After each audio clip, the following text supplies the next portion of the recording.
Театр Читаген вернулся с международного фестиваля тюркских народов «Наурус». Он проходил в Казани. Наш коллектив представил один из самых неоднозначных своих спектаклей.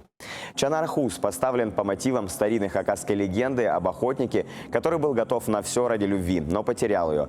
Приглашенный режиссер Баатыр Калаев обозначил постановку как лирический хоррор. Он максимально сломал стереотипы о том, как должна выглядеть знакомая всем история. В итоге получился яркий и дерзкий спектакль из мира ночного клуба, который не всем может прийтись по вкусу, особенно старшему поколению. Однако воплощать замысел режиссера актерам было интересно. А сам Читаген запомнился и зрителям, и театральным критикам. Сказали, что да, мы многое видели на фестивале, но такого спектакля не было. Впечатление произвели на всех, что у нас такой молодежный театр. Они спрашивали: вы молодежный театр? Да, говорю, молодой.